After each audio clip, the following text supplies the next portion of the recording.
Hello, everybody, and welcome back to One Mic, One Wheel once again, the show where we talk all things sim racing. So, last episode we talked with James Baker, the Xbox and PS4 commentator who's now moved into real life stuff, but we're moving back to league ownership and admin now. I have in the box with me today the owner of one of the up and coming and probably one of the most successful leagues out there at the moment, Inside Line Racing. I have, of course, Mr. Jack Gooding in the box with me. Jack, you're very welcome. Very happy to have you. Hello there, it's good to be here, Jack. Or should I call you Soup? We're all both called Jack. Yeah, it's great to be here, mate. Listen to the first couple of podcasts, and good to be numero 3. Good to be here. Yeah. So let's start off at the very beginning. Let's. When did you start? Starting to like motorsport, I suppose. Where did your love of motorsport start to come? Love a motorsport.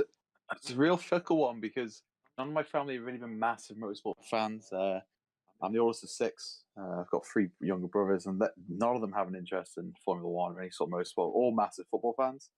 It's been a bit on and off. I mean, I started showing interest when I was younger. I remember watching Damon Hill, but it was just a flaking sort of interest. In the 2000s, I remember sitting down watching Schumacher, had my Ferrari hat on and stuff. So I kind of faded a little bit in and out of it during my early teens, but then as soon as probably I'd say about 16, 17 before uni, I was starting to really follow it a lot more and develop a passion for it. I wouldn't call it my favorite sport. I'd probably say football is still my number one passion. I played a lot when I was younger as well, but F1, Formula One, motorsport definitely is a close second.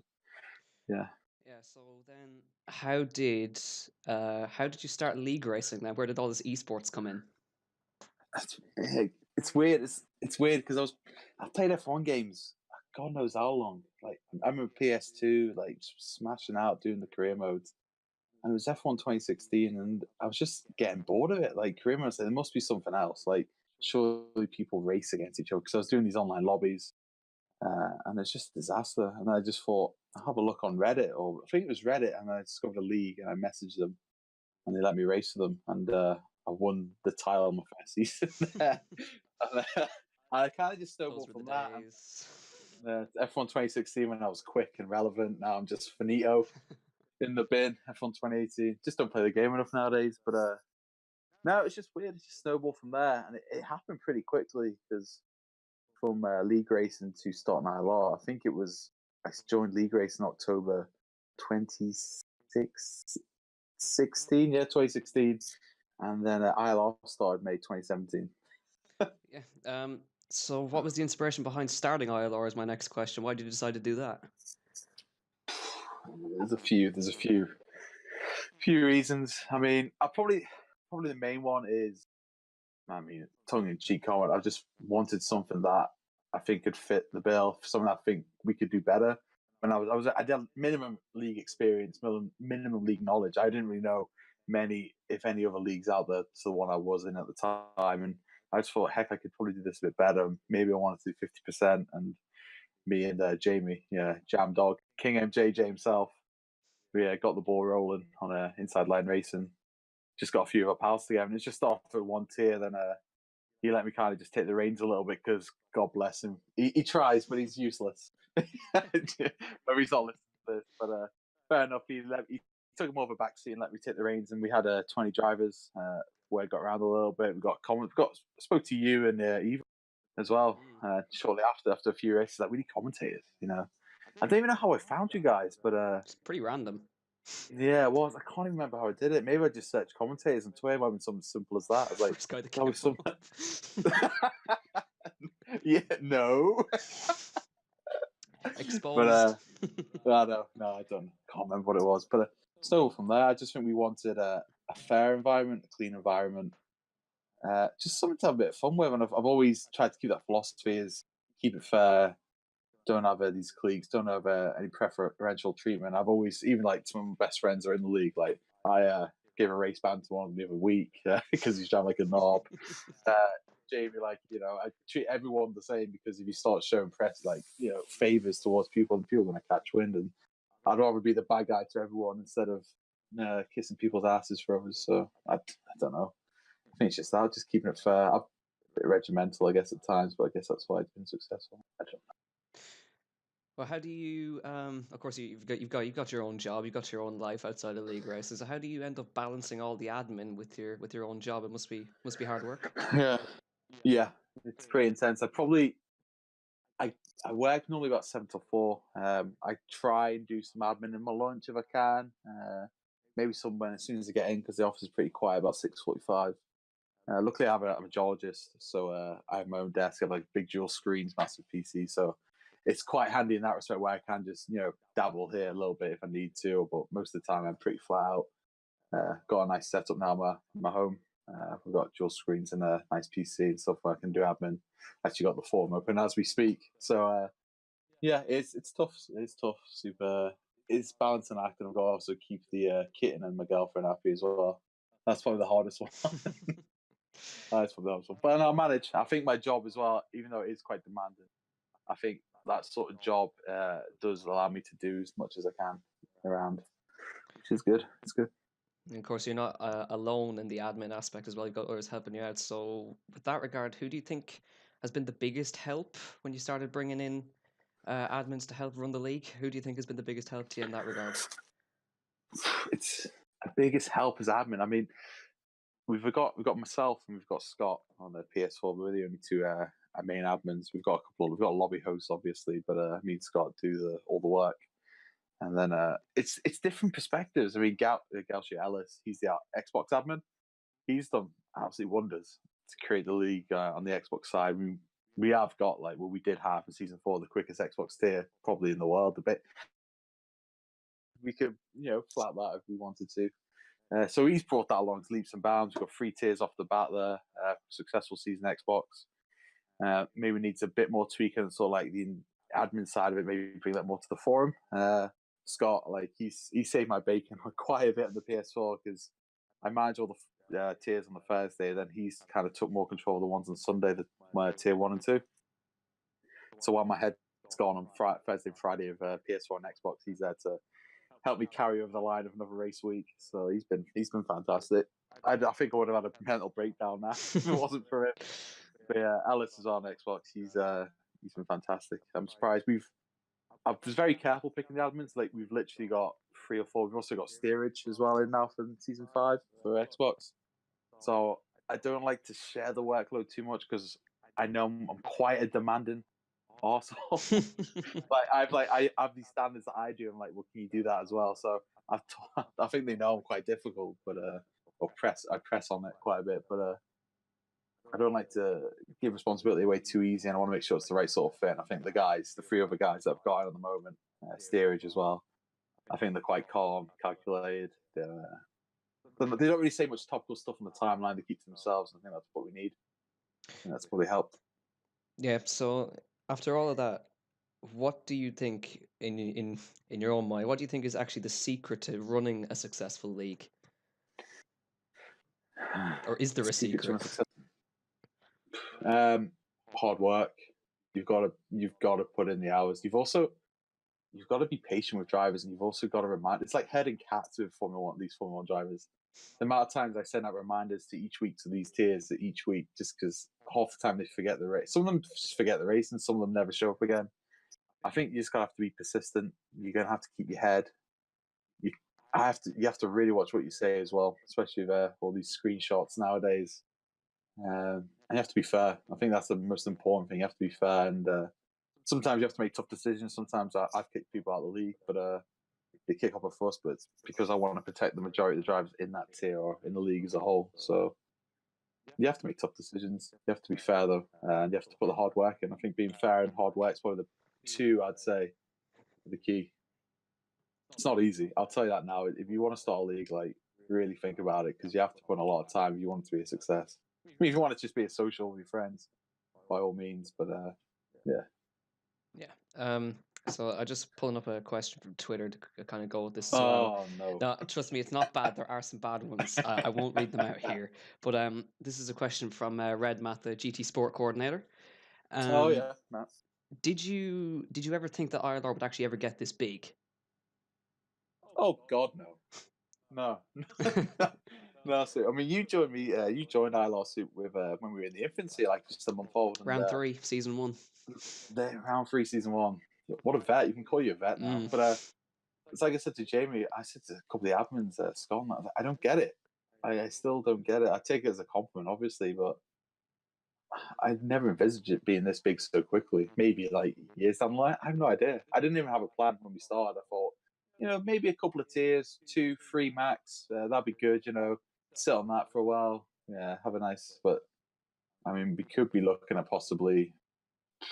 I mean, I've drawn a draft for 8 tiers in PS4 plus ILR Americas. So I mean, we could be looking at 9 to 10 PS4 tiers, and then 3 or 4 Xbox tiers, and then the GT Sport tiers. IndyCar, yeah, Yeah.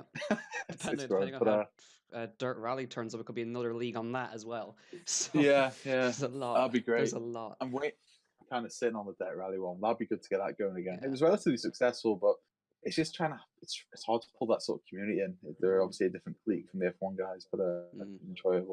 But no sleep, honestly. Kind of blown away, and I still sit here scratching my head. But if people are enjoying it and they want to join, and the likes of JD have joined an Xbox, and we've got some of the quickest drivers in PS4 and Blizzard and that, and hopefully go no assist in Tier 1 can attract some of the esports guys in PS4 across. That'd be fantastic. But no, Yeah. I don't know. Your guess is as good as mine, mate. I don't know. Keeping on this, actually, just, this is a question from one of the ILR5 drivers. Ozon Petrick, I think is his name. Yeah. Oh no, Noel Evans. Noel Evans, yeah. He's asking, what is the most satisfying thing about running a league? Satisfying. Ooh. In the short term, it's great seeing. For me, I wanted to set it up to allow drivers of all abilities to races. That's why we allow assists. And I'd never want to.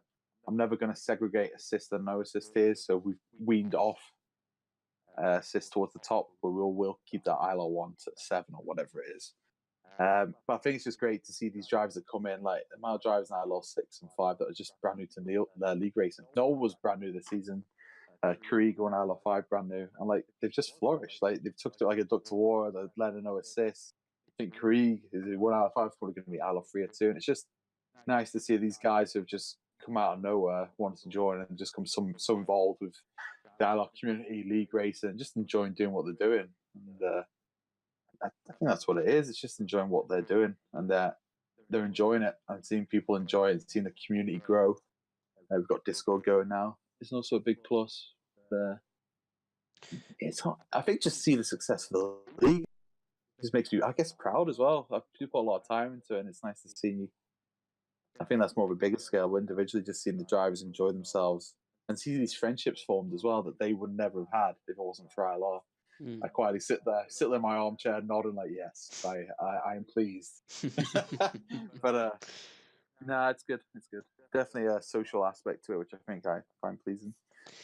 Yeah. Now, of course, as an admin, it's you don't have the time really to watch every single race. Let's be honest. But no.